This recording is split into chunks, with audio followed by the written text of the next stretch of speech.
Welcome back, listeners, to Sandman Stories Presents, a folklore podcast where I read you to sleep or until the next story. I'm your host, Dustin.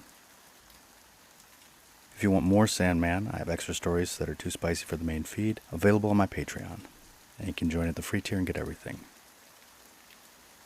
Today we are back in the book of Korean folklore written down by W.E. Griffis. This is the final story in this book, and I'll be choosing a new one afterwards. This final story is about a woodcutter and the spirits that inhabit the mountains of Korea, and how time can fly when you're having fun. Okay, let's begin. The Woodman and the Mountain Fairies. Over 1,000 years ago, there lived a woodcutter named Gil-tae-woo in the northern village near Pyongyang. He owned a sturdy bull that carried its branches and twigs on its back, and he sold them on the main street of his village at the 5-day market. The docile brute could carry a load of brushwood piled high over his head and tied down with ropes, so that from afar only his legs were visible. This beast was the gentlest creature imaginable, despite his enormous size. The children were all very fond of him and liked to play with him like a pet dog. The reason why was that when he was only a week old, the bull had been taken from his mother and brought up in the family with the children. One fine summer morning, Gil-tae-woo, leaving his beast behind, went up the mountain to cut down enough wood to pile up and bring down for another day. His wife, as he shouted goodbye, told him to be sure to be home in time for supper, for their eldest son had gone fishing, and a good string of perch was expected. Shouldering his axe, he started up the mountain path. He had to go pretty far, because in the nearby towns and cities, all the timber had been long since cut away. Every year the woodman had to search farther afield to find fuel. Arriving in the woods, where there was a clearing, Mr. Gill prepared to swing his trusty axe. He was about to take off his hat and coat and lay them down, when he spied two fairy-like beings off in the distance. They had long hair, looked very wise, and were dressed in the clothes of the Zhou dynasty of nearly 2,000 years ago. They sat on stones and they played the game of Baduk. Coming nearer, the woodsman quietly and respectfully watched them as the two sprites made their moves. They were not disturbed by the presence of the stranger, and in fact, they seemed to invite him over with a series of winks. Feeling quite proud to be honored in this way, Mr. Gill leaned his chin on the handle of his axe, and became quite absorbed in the game, and grew quite excited. Forgetting himself and his manners, he reached out his right hand to move one of the pieces. Immediately, the closest fairy gave him a crack on the fingers for his impudence, and jerked Mr. Gill's arm away. Then, without saying a word, he took something out of his wallet that looked like a persimmon seed, and put it in the woodman's mouth. After this, all three were perfectly quiet. The game continued hour after hour, and the players grew more intensely interested. As for Mr. Gill, his eyes never blinked, because he looked intensely at the yellow board covered with the black and white pieces. Several times, when he thought he saw how the fairy on his right could win the game, or the one on the left could make a better move, he felt like telling them. When, however, he tried to move his mouth, he found that he could not speak, or even utter a cry. Somehow he felt as if he were in a dream. He was so enthralled with the game that he made the decision to see it through to the end. He forgot that the mountain spirits have no night or day, or passing of the hours, nor do they care anything about clocks and bells, because in fairyland there is no time. The entire time, Gil-tae-woo was leaning on his chin with the stout axe handle, holding it with both hands under his neck. He took no note of the sun or stars, daylight or darkness, and he felt no hunger. Suddenly, the handle of his axe seemed to turn to dust, and his chin fell. The next thing he knew, he had lost his support. Down went his head, and forward fell his body as he tumbled over, upsetting the checkerboard, breaking up the game and scattering the round pieces hither and yon over the ground. Awakening out of a daze, and being thoroughly ashamed of himself for his impoliteness, he tried to pick himself up and humbly apologize for the accident which had been caused by his own rudeness. He expected and was ready for a good scolding, but when he looked up, the fairies were gone. They were nowhere to be seen, nor the board nor the checkers, and he wasn't sure that they had been there, except that when he put his hand on the flat stone seats, he found them warm to the touch. But where was his axe handle, and what had happened? When he had left home, he had come straight from the barber shop, with his face smooth and clean-shaven. Now he put his hand to his chest, and found that he had grown a long white beard. As for the iron axe head, it was there, but rusty and half buried in the ground. He had worn one of his big farmer hats. Where could that be? He looked around, but only saw bits of the frame and a few scraps of the hat. The rest of it had rotted away long ago. Then he had discovered that his joints were stiff and he felt like an old man. His clothes were rags, his sandals were no more, and on both fingers and toes, he had grown long nails like talons. His hair had burst its top-knot string and hung down his back like a woman's, only it was pure white. Confused, Gilteu hobbled down the mountain and found the main street to his village. The rocks, hills, rivers, and pools were there, but what a change! Instead of the two grinning jangsung, which had stood at the entrance of the village since the days of Gija, there were tall, thick poles with iron wires stretching for at least a li. These, he found out afterwards, were telegraph poles. Instead of the thatched houses and yards separated by mats, there was an odd-looking office of painted wood, with openings in the sides. They were dressed in strange clothes and were pawing at strange-looking instruments that clicked. He was curious to go up and look more closely, when something bumped against his nose and nearly knocked him over. When he tried again to get closer, his face was flattened.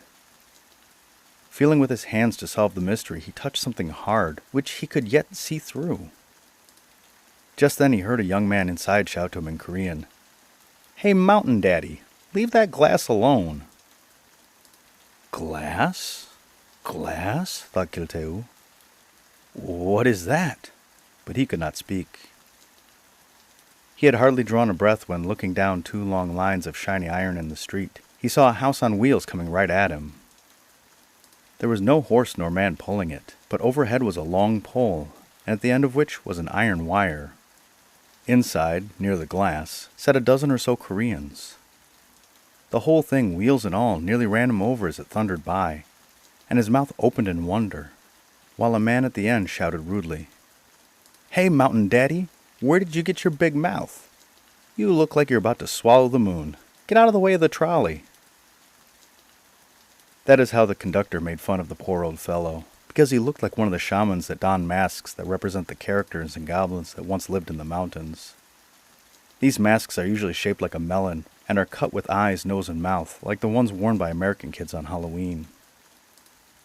The woodman, in tatters, with no topknot, long hair down his back and a white beard floating over his breast, leaning on a long white stick as he hobbled down the street, looked just like one of the ancients that had long ago been driven into the mountains. Nurses and old women frightened naughty children simply by mentioning their names. When one of these mountain men, odd creatures that were half savage in dress and ways, came into town, all the children laughed and the big dogs barked, while the little ones ran away, for the sight was so unusual. Even the bulls bellowed, and the donkeys balked, and the pigs squealed as Gilteu came near. No wonder he was taken for a mountain granddaddy, or a bumpkin dressed up like one, for few of the city or village folks had really ever seen one of the mountain men, any more than they had seen tigers that are plentiful farther away, but which only the hunters have ever caught sight of. More and more bewildered, Gilteu found his way further into the town. He found that the men no longer wore topknots or chignons, nor did the lads have a long braid down their back, which showed that they were youths, but not yet married. Just then some street boys, supposing that some rustic gawk had mistaken the time of year, jeered at him and cried, "Hey, Mountain Daddy, do you think it's New Year's Eve?" Gilteu stopped to ask them some questions. He caught sight of a dignified-looking gentleman in a black, broad-brimmed hat and flowing white clothes, who was coming down the street and toward him, and Gilteu bowed his head almost to the ground. As he did so, the stone the fairies put in his mouth fell out, and his tongue was loosened. He inquired as follows, "Exalted sir, can you tell me where there may be the wretched hut of my miserable wife and children? She was the daughter of Kim Kyung-woo, and my humble name is Gilteu." The gentleman looked long and hard at the questioner, to make sure that he was not being mocked, and then he shouted, "Heavens, man, are you a spirit of the mountains? Your words sound like the dialect spoken in these parts 500 years ago. Back then, that family lived here, but the father, a woodcutter, is said to have gone up into the mountains and was eaten up by a tiger. Over in the graveyard are buried 10 generations of his descendants. Tell me, kind sir, what has happened since King Seijo died? It was under his reign that I was born and lived in this village." Still eyeing the questioner as if expecting to see him jump out of his rags and declare himself a jester and the whole affair a joke, the kindly gentleman proceeded to outline the history of Korea during the previous 500 years. There had been many kings. The Tartars first, and then the Japanese had invaded the land. A great war between the Japanese and Chinese had taken place. It was just over, and now people rode in cars, talked hundreds of miles over wires, and traveled over iron rails as fast as a dragon could fly, drawn by a steel horse that drank water and fed on wood and black stones that burned. In a word, Korea was in an era of civilization. This was too much for Gilteu. He now realized that he had lived 10 times longer than the average man. So, hobbling over to the graveyard, he stumbled among the mounds until he found the one of his clan, where the bones of his wife and children lay.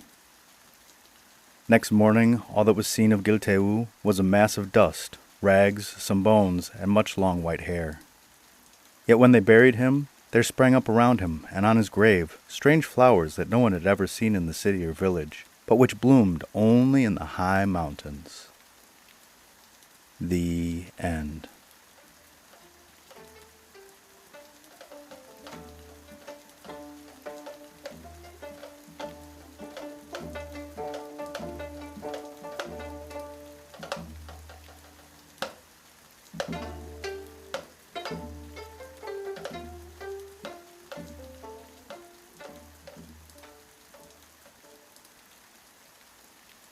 I liked this Korean version of Rip Van Winkle. It was funny to read as the author was writing down around the turn of the century, and new and modern things to him feel really old and historic to us. Some of Griffis' writing is a bit lazy. He picks non-Korean names and uses a lot of Japanese terms, and he's also got a thing about, the aborigines of Korea, the untamed savages. It's really kind of gross. But that makes sense as he was over in Japan before he came to Korea. And I'm sad to end one of my Korean folktale books, but I will start another, as there are many books with Korean folktales that I have not told on this show. And the podcast shoutout is to Bewilderbeasts. Though it's ended, the show lives on YouTube. It's a pretty cool show about animals and humans, and Melissa is a kick-butt human. Enjoy. And the listener shoutout is to the city of Balkh in Afghanistan. Its name was used by the Greeks to name the country of Bactria. And if I go there, I would love to see the Mosque of the Nine Domes. And so to my listener in Balkh, I say in Dari, Tashkar Visha Bakhir. Thank you, and good night.